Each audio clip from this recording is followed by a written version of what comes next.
전능하사 천지를 만드신 하나님 아버지를 내가 믿사오며 그 외아들 우리 주 예수 그리스도를 믿사오니 이는 성령으로 잉태하사 동정녀 마리아에게 나시고 본디오 빌라도에게 고난을 받으사 십자가에 못 박혀 죽으시고 장사한 지 사흘 만에 죽은 자 가운데서 다시 살아나시며 하늘에 오르사 전능하신 하나님 우편에 앉아 계시다가 저리로서 산자와 죽은 자를 심판하러 오시리라. 성령을 믿사오며 거룩한 공예와 성도가 서로 교통하는 것과 죄를 사하여 주시는 것과 몸이 다시 사는 것과 영원히 사는 것을 믿사옵나이다. 아멘. 찬송가 525장입니다. 찬송 525장입니다. 돌아와 돌아와 마음이 고난이여 길이 참 어둡고 매우 험악하니 집은 나간 자여 어서와 돌아와 어서와 돌아오라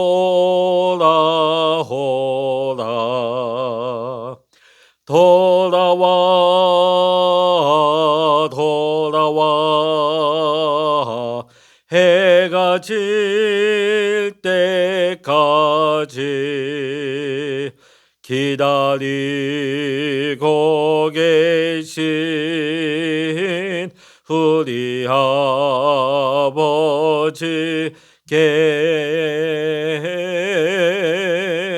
집은 나간 자여 어서와 돌아와 어서와 돌아오라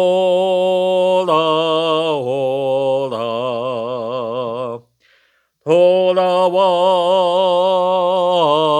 돌아와 환난이 있는 곳과 죄가 있는 곳과 미혹받는 데서 집은 나간 자여 어서와 돌아와 어서와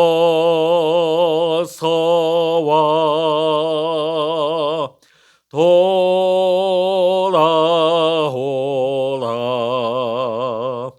돌아와 돌아와 집에 돌아오라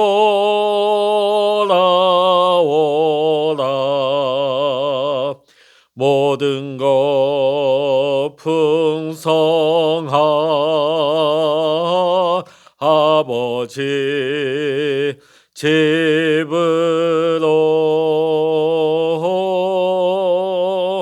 집은 나간 자여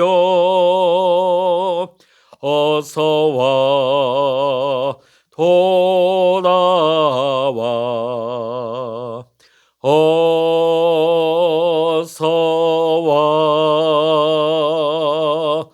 돌아오라. 아멘. 이 시간 우리에게 주시는 하나님의 말씀 구약성서 다니엘 5장 1절부터 31절까지입니다. 구약 성서 1240면 다니엘서 5장 1절로부터 31절까지의 말씀 함께 읽겠습니다. 벨사살 왕이 그의 귀족 1000명을 위하여 큰 잔치를 베풀고 그 1000명 앞에서 술을 마시니라. 벨사살이 술을 마실 때에 명하여 그의 부친 느부갓네살이 예루살렘 성전에서 탈취하여 온 금은 그릇을 가져오라고 명하였으니 이는 왕과 귀족들과 왕후들과 후궁들이 다 그것으로 마시려 함이었더라. 이에 예루살렘 하나님의 전 성소 중에서 탈취하여 온 금그릇을 가져오매 왕이 그 귀족들과 왕후들과 후궁들과 더불어 그것을 마시더라. 그들이 술을 마시고는 그 금은 그리 소, 쇠, 나무, 돌로 만든 신들을 찬양하니라. 그때 사람의 손가락들이 나타나서 왕궁 촛대 맞은편 석회벽에 글자를 쓰는데 왕이 그 글자 쓰는 손가락을 본지라. 이에 왕이 즐기던 얼굴빛이 변하고 그 생각이 번민하여 넓적다리 마디가 녹는 듯하고 그의 무릎이 서로 부딪힌지라. 왕이 크게 소리질러 술객과 갈대아 술사와 점쟁이를 불러오게 하고 바벨론의 지혜자들에게 말하되 누구를 막론하고 이 글자를 읽고 그 해석을 내게 보이면 자주색 옷을 입히고 금사슬을 그의 목에 걸어 주리니 그를 나라의 셋째 통치자로 삼으리라 하니라. 그때 왕의 지혜자가 다 들어왔으나 능히 그 글자를 읽지 못하며 그 해석을 왕께 알려주지 못하는지라. 그러므로 벨사살 왕이 크게 번민하여 그의 얼굴빛이 변하였고 귀족들도 다 놀라니라. 왕비가 왕과 그 귀족들의 말로 말미암아 잔치하는 궁에 들어왔더니 이에 말하여 이르되 왕이여 만수무강하옵소서. 왕의 생각을 번민하게 하지 말며 얼굴빛을 변할 것도 아니니이다. 왕의 나라에 거룩한 신들의 영이 있는 사람이 있으니 곧 왕의 부친 때에 있던 자로서 명철과 총명과 지혜가 신들의 죄와 같은 자니이다. 왕의 부친 느부갓네살 왕이 그를 세워 박수와 술객과 갈대아 술사와 점쟁이의 어른을 삼으셨으니 왕이 벨드사살이라 이름하는 이 다니엘은 마음이 민첩하고 지식과 총명이 있어 능히 꿈을 해석하며 은밀한 말을 밝히며 의문을 풀 수 있었나이다. 이제 다니엘을 부르소서. 그리하시면 그가 그 해석을 알려드리리이다 하니라. 이에 다니엘이 부름을 받아 왕의 앞에 나오매 왕이 다니엘에게 말하되 내가 나의 부왕이 유다에서 사로잡아온 유다 자손 중에 그 다니엘이냐. 내가 내게 대하여 들은즉 내 안에는 신들의 영이 있으므로 내가 명철과 총명과 비상한 지혜가 있다 하도다.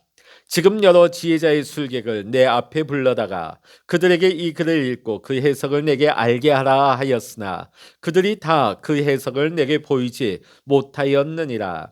내가 내게 대하여 들은즉 너는 해석을 잘하고 의문을 푼다 하도다. 그런즉 이제 내가 이 글을 읽고 그 해석을 내게 알려주면 내게 자주색 옷을 입히고 금사슬을 내 목에 걸어주어 너를 나라의 셋째 통치자로 삼으리라 하니 다니엘이 왕에게 대답하여 이르되 왕의 예물은 왕이 친히 가지시며 왕의 상급은 다른 사람에게 주옵소서. 그럴지라도 내가 왕을 위하여 이 글을 읽으며 그 해석을 알으리이다. 왕이여 지극히 높으신 하나님이 왕의 부친 느부갓네살에게 나라와 큰 권세와 영광과 위엄을 주셨고 그에게 큰 권세를 주셨으므로 백성들과 나라들과 언어가 다른 모든 사람들이 그의 앞에서 떨며 두려워하였으며 그는 임의로 죽이며 임의로 살리며 임의로 높이며 임의로 낮추었더니 그가 마음이 높아지며 뜻이 완악하여 교만을 행함으로 그의 왕위가 폐한바되며 그의 영광을 빼앗기고 사람 중에서 쫓겨나서 그의 마음이 들짐승의 마음과 같았고 또 들나귀와 함께 살며 또 소처럼 풀을 먹으며 그의 몸이 하늘 이슬에 젖었으며 지극히 높으신 하나님이 사람 나라를 다스리시며 자기의 뜻대로 누구든지 그 자리에 세우시는 줄을 알기에 이르렀나이다. 벨사살이여 왕은 그의 아들이 되어서 이것을 다 알고도 아직도 마음을 낮추지 아니하고 도리어 자신을 하늘의 주제보다 높이며 그의 성전 그릇을 왕 앞으로 가져다가 왕의 귀족들과 왕후들과 후궁들이 다 그것으로 술을 마시고 왕이 또 보지도 듣지도 알지도 못하는 금은 구리 새와 나무 돌로 만든 신상들을 찬양하고 도리어 왕의 호흡을 주장하시고 왕의 모든 길을 작정하시는 하나님께는 영광을 돌리지 아니한지라. 이러므로 그의 앞에서 이 손가락이 나와서 이 글을 기록하였나이다. 기록된 글자는 이것이니 곧 메네메네 데겔 우바르시니라. 그 글을 해석하간대 메네는 하나님이 이미 왕의 나라의 시대를 세워서 그것을 끝나게 하셨다 하며, 데겔은 왕을 저울에 달아보니 부족함이 보였다 하며, 페레스는 왕의 나라가 아니어서 메대와 바사 사람에게 준바되었다 함이니이다 하니, 이에 벨사살이 명하여 그들이 다니엘에게 자주색 옷을 입히게 하며 금사슬을 그의 목에 걸어주고 그를 위하여 조서를 내려 왕의 셋째 통치자로 삼으니라. 그날 밤에 갈대아 왕 벨사살이 죽음을 당하였고 메대 사람 다리오가 나라를 얻었는데 그때 다리오는 62세였더라. 아멘. 할렐루야. 오늘도 함께 기도하시는 우리 사랑하는 모든 믿음의 성도님들과 여러분의 가정, 여러분의 생업의 현장 위에 하나님의 은혜와 평강의 축복이 함께 하시기를 주의 이름으로 간절히 축원합니다. 오늘 본문에 나타난 사건은 하나님께서 바벨론의 왕 벨사살을 재어보시고 달아보시는 장면을 보여주고 있습니다. 벨사살 왕이 하나님의 계량에서 수준 미달이 되었을 때 그의 나라와 그의 인생도 거기서 끝나고 말았던 것입니다. 그러면 무엇 때문에 이 벨사살의 인생 무게가 그처럼 하나님 앞에서 형편없게 가볍게 재어졌을까요? 오늘 본문의 말씀을 보게 되면 그 세 가지 중요한 것들을 가볍게 여기다가 자기 자신이 하나님 앞에서 가볍게 달리게 됨을 오늘 우리는 볼 수가 있는 것입니다.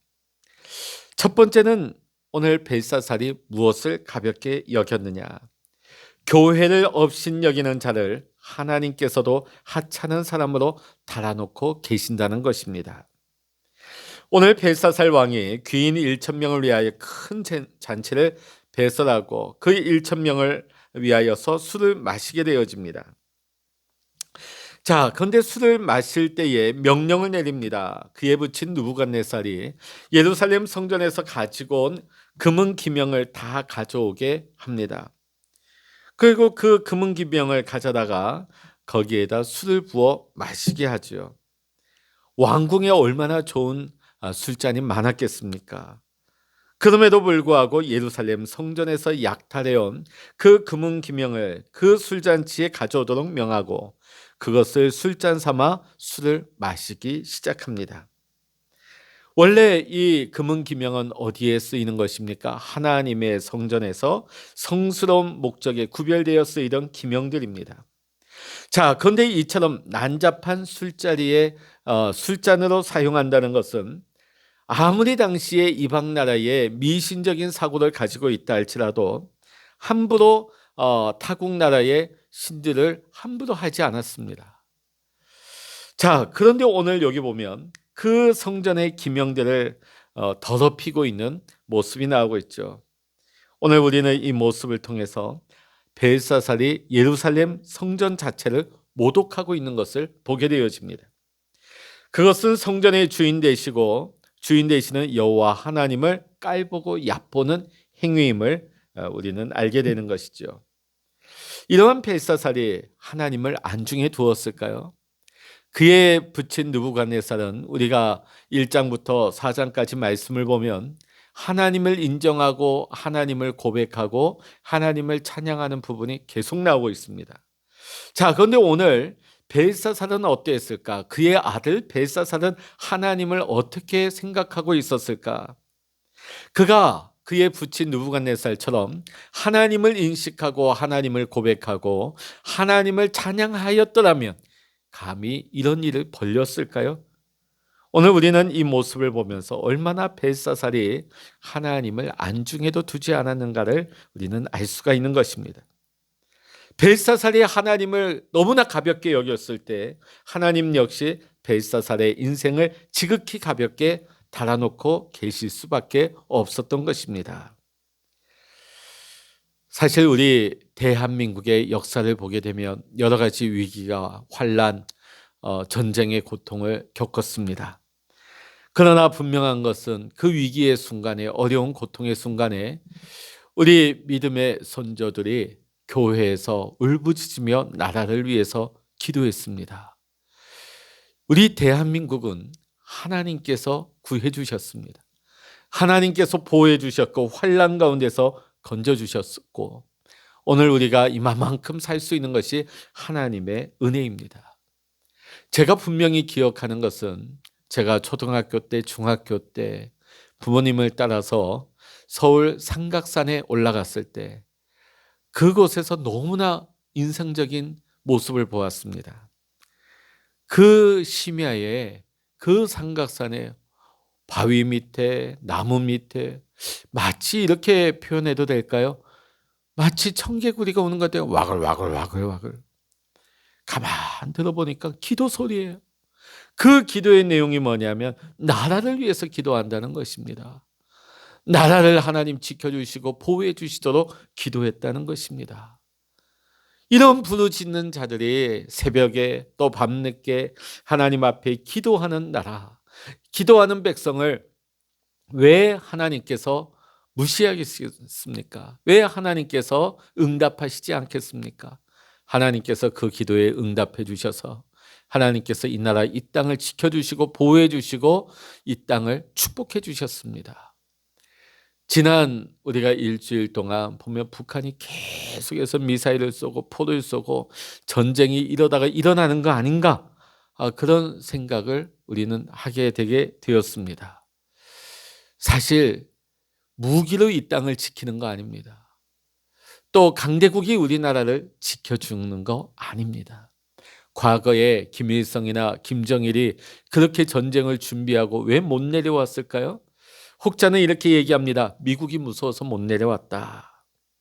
물론 그럴 수도 있습니다. 그러나 그들의 생각과 그들의 계획 가운데 하나님이 두려움을 심어준 거죠.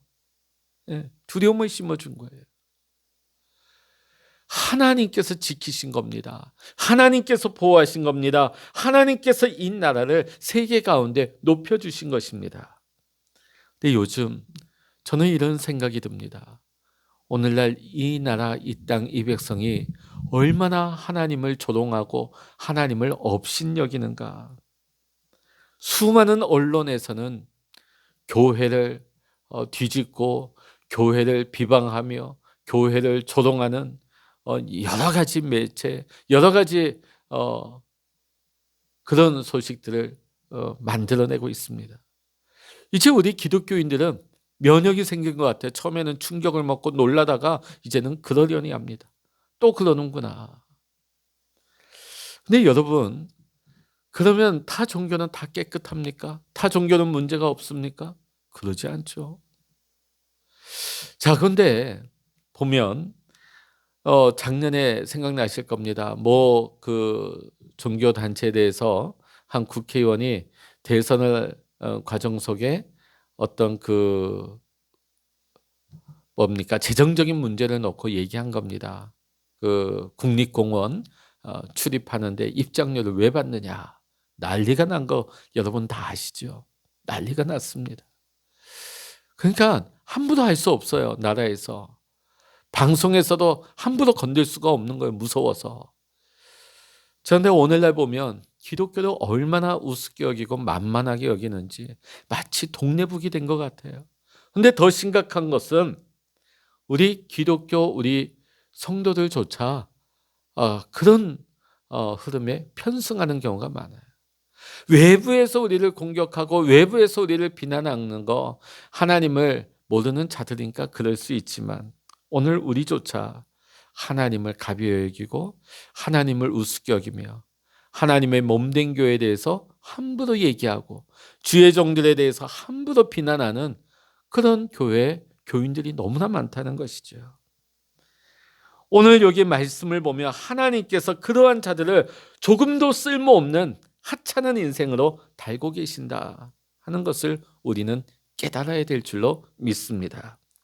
두 번째 보면 선지자를 낮추어 보는 자를 하나님께서도 지극히 작은 인물로 재어놓고 계신다는 것입니다.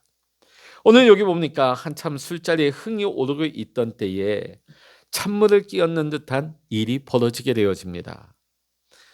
사람의 손가락이 나타나서 벨사살 왕이 앉아있는 맞은편 벽에 글씨를 쓰기 시작하는 거예요. 누구라도 그 자리에 있는 1000명의 귀인들이 다 볼 수 있는 글을 쓰기 시작한 것이죠. 그래서 벨사살 왕은 그 글의 내용을 해석하기 위해서 나라 안에 용하고 똑똑하던 술객과 점장이 박사를 다 불러 모아서 그 글을 해석하게 만듭니다. 그런데 그 누구도 그 글을 의미를 해석해내지 못합니다. 그때 그 소식을 들은 태후가 그 자리에 찾아옵니다. 그리고 느부갓네살 시대의 다니엘을 떠올리게 하죠. 다니엘을 소개합니다. 다니엘을 부르라고 권하고 있죠. 자, 오늘 이 당시에 다니엘의 상황이 어땠을까? 벨사살이 하나님을 우습게 여기고 하나님을 하찮게 여겼다는 거 제가 아까 말씀드렸죠. 그러면 다니엘도 마찬가지입니다. 다니엘도 오늘 이미 그 나라의 술객들과 박사와 점장이들 다 불렀어요. 내놓으라는 사람들. 근데 거기에 누가 못 왔습니까? 다니엘을 부르지 않았다. 오늘 우리는 이것을 보면서 다니엘을 벨사살은 무시하고 홀대하고 있었다. 어떻게 보면 이 바벨론 제국의 초창기 느부갓네살 시대부터 하나님의 지혜와 하나님의 은혜로 그 조상 통치자들 느부갓네살 왕을 곁에서 가르치고 조언해왔던 다니엘입니다. 자, 이 모습을 봐왔던 아들 벨사살이죠. 근데 얼마나 이 다니엘을 낮게 평가하고 아예 무시했던지 그 자리에 부르지도 않았습니다. 그런데 뒤늦게서야 이 얘기를 듣고 다니엘을 불러 메시지를 받게 되죠. 그러나 이미 때는 늦었습니다. 오늘날 세상에도 보면 하나님의 사람, 특히 주의 종들을 이 세상 사람들은 너무나 우습게 여기고 너무나 낮게 작게 여기는 것이 십상입니다. 별 볼 일 없는 사람, 아니 문제투성이의 사람으로 여기는 것이죠. 이것은 예수님께서도 미리 밝히신 바입니다. 예수님께서는 당신의 제자들을 가리켜서 소자, 사람들로부터 지극히 작게 여김을 받게 될 자라고 말씀하신 것을 보아도 주의 종들이 이 세상에서 어떤 대우를 받게 될 것인지에 대해서 예수님이 미리 말씀하신 것입니다. 자, 이처럼 푸대접 받는 목회자들, 전도자들. 자, 그런데 그들이 누굽니까? 사람의 영혼을 살릴 수 있는 복음을 소유하고 복음을 전하는 자들입니다. 자, 이 나라를 위해서 바른 조언을 하고 나라를 위해서 기도할 수 있는 진짜 소중한 사람들이죠. 그런데 불신자들이야 모르니까 당연히 우습게 여기고 비방하고 험담을 할 수 있다, 그렇게 생각할 수도 있습니다. 그런데 오늘날 보면 교회 안에 교인들도 목회자 알기를 얼마나 우습게 여기는지 몰라요. 제가 전에 한번 충격을 먹은 것이 뭐냐면 목회자를 구하는 그 게시판에 보니까 목회자를 채용한다고 올려놨어요. 보통 예전에는 목사님을 모시고 청빙한다, 청빙공고라고 했잖아요. 목사님을 채용한다는 거예요. 도대체 이 교회가 어떤 교회일까 보니까 역시 그래요. 그 교회는 1년, 2년이 멀다고 목회자를 계속 바꾸는 거예요. 자기네들이 채용하고 자기네들이 해고하고, 얼마나 우습게 여기면. 뿐만이 아닙니다. 또 크고 작은 교회들이 보면 옛날에는 교회 안에 분란이 일어나고 다툼이 일어나면 교회 안에서 말싸움으로, 교회 안에 다툼으로 끝났어요. 근데 이제는 보면 교인들이 목회자를 고발합니다. 사회법정에 고발을 합니다. 여러분, 믿기지 않는 일들이 일어나고 있지요. 얼마나 주의 종들을 우습게 여기고 하찮게 여기면 이런 일들이 일어날 수 있겠습니까?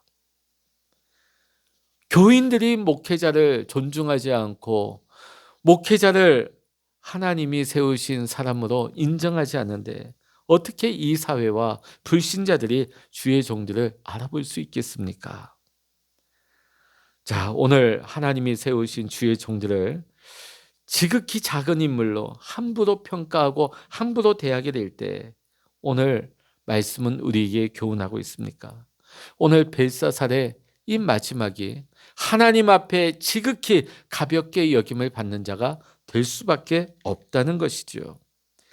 마지막으로 세 번째 보면 하나님의 경고를 가볍게 여기는 자를 하나님은 함량 미달의 인생으로 끝나게 하십니다. 오늘 18절로부터 24절에 보면 벨사살 왕 앞에 서게 된 다니엘은 너무나 강렬하고도 따끔한 메시지를 선포합니다. 그 내용을 보니까 왕은 이것을 다 알고도 오히려 마음을 낮추지 아니하고 도리어 스스로 높여 하늘의 주제를 거역했습니다. 자, 벨사살 왕이 다 알고 있었다는 사실이란 도대체 무엇이겠습니까? 우리 어제 4장에서 보았던 느부갓네살이 너무나 교만하다가 하나님 앞에 매를 맞게 되죠. 그래서 7년 동안이나 들판에서 이슬을 맞으면서 거의 미친 사람으로 짐승처럼 살고 있었던 거. 비로소 하나님을 깨닫게 되고 하나님 앞에 은혜를 입어 다시금 회복되는 거. 이 과정을 그 아들 벨사살이 몰랐을 리가 없습니다. 왜 아버지가 그렇게 되었는가? 하나님 없이 자기가 하나님이냐 교만했을 때 이런 일이 일어난 것이죠. 자, 그런데 그 아들은 여기에서 하나님의 경고를 전혀 받지 못했습니다. 오히려 하나님을 무시해버렸어요. 하나님의 사람들을 무시해버렸습니다. 무시하는 정도가 아니라 그는 한술 더 떠서 성소의 기명을 더럽히는 일까지, 하나님을 모독하는 일까지 서슴없이 행하게 되었던 것입니다. 벨사살은 자신의 호흡을 주장하시고 자신의 모든 길을 작정하시는 하나님을 감히 대적하는 지경에 이르게 된 것입니다. 그럴 때에 그 인생은 이미 끝난 인생이 되고 만 것입니다. 하나님의 명백한 경고의 메시지를 끝까지 무시하는 인생은 쪼개어질 일만 남게 되는 것입니다. 오늘 여러분, 우리에게도 하나님은 경고하십니다. 지나간 역사를 통하여서 하나님은 이 나라와 이 민족 백성들을 교훈하십니다. 또한 하나님께서는 오늘 하나님의 말씀을 통하여서 주의 종들의 말씀의 선포를 통하여서 돌아오라고, 돌이키고 하나님께로 겸손하게 나오라고 경고하십니다. 자, 그런데 오늘 벨사살이 아버지를 보면서도 깨닫지 못하고 오히려 하나님을 가벼이 여기고 주의 종들을 홀대하고 무시해버렸을 때 결국 어떻게 됐습니까? 원수들에게 짓밟히고 쪼개어지고 멸망당하고 말았습니다. 그의 나라가 나누어지고 징벌을 받게 됩니다. 자신이 하나님께로부터 영원히 버림당하는 자리에 빠져버리고 맙니다. 오늘 사랑하는 성도 여러분, 역사를 잊은 민족은 다시 그 역사가 반복되는 것입니다. 그러기에 우리는 지나간 역사를 기억해야 될 것입니다. 그 역사 가운데 우리가 왜 그런 일이 일어나는가? 또 그런 상황 가운데서 우리가 어떻게 이렇게 회복되고 복을 받았는가? 그 역사를 우리는 잊지 말아야 됩니다. 그리고 오늘도 시시때때로 주어지는 하나님의 말씀.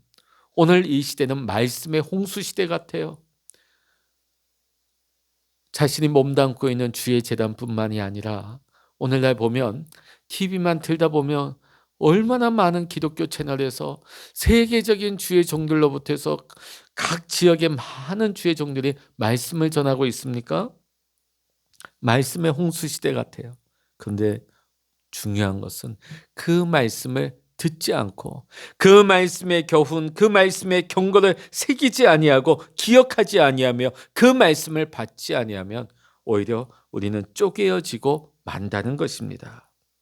오늘 우리가 말씀 보면서 하나님의 전을 가볍게 여기고 하나님을 무시하고 하나님의 종들을 무시해버리고 하나님의 말씀을, 그 경고를 얕보면서 무시해버리고 사는 사람, 하나님께서 그를 달아보고 재어보고 계셨습니다. 우리 모두는 각자가 하나님의 심판대 앞에 다 서게 될 것입니다. 정확하고 엄밀하신 하나님의 그 눈앞에 우리의 생활과 우리의 심령이 어떻게 재어지고 얼마나 무게가 나가는지 오늘 우리는 늘 그날을 의식하며 우리는 늘 믿음으로 깨어서 겸손하게 우리는 살아야 될 줄로 믿습니다. 오늘 우리의 눈앞에도 분명하게 보여주시는 이 글자 메네 메네 데겔 우바르신, 메네 메네 데겔 우바르신. 오늘도 우리에게 이 말씀을 주고 계십니다. 오늘도 자신을 날마다 하나님의 저울에 겸손하게 달아보고 혹시 내 영이 내 믿음의 무게가 가볍다면 무게가 나갈 수 있도록 애쓰고 힘쓰고 더 믿음으로 나아갈 수 있는 우리 모든 믿음의 성도님들 되시기를 주의 이름으로 간절히 축원합니다. 기도하시겠습니다. 할렐루야. 하나님 아버지, 오늘 벨사살이 보았던 메네메네 데겔 우바르신, 오늘 우리에게도 주시는 하나님의 엄중한 경고의 말씀입니다. 오늘 우리가 하나님을 가벼이 여기고 있지는 않습니까? 또 주의 종들을 우리가 홀대하거나 가벼이 여기고 있지는 않습니까? 또 하나님의 말씀을 오늘 우리가 무시해버리고 그 경고를 흘려버리고 있지는 않습니까? 오늘 우리가 하나님 앞에 우리의 무게가 재어질 때 우리의 모습은 어떠합니까? 우리가 마지막 순간에 후회하는 그런 인생 되지 말게 하여 주시옵소서. 하나님이 기회 주실 때 깨닫게 하시고 하나님 앞에 겸손하게 하시고 믿음으로 설 수 있는 우리 모든 믿음의 성도님들 되어서 하나님의 기쁨이 되게 하시고 하나님의 영광을 위해서 살아갈 때에 우리의 삶이 하나님의 뜻을 이루는 복된 삶이 되게 하여 주시옵소서. 모든 감사와 영광을 우리 주님께 올려드리며 우리 주 예수 그리스도의 이름으로 간절히 기도하옵나이다. 아멘. 찬양하라 내 영혼아, 찬양하라 내 영혼아, 내 속에 있는 것들아 다 찬양하라. 기도하라 내 영혼아, 기도하라 내 영혼아, 내 속에 있는 것들아 다 기도하라. 주여 일창으로 합심하여 기도하십니다. 주여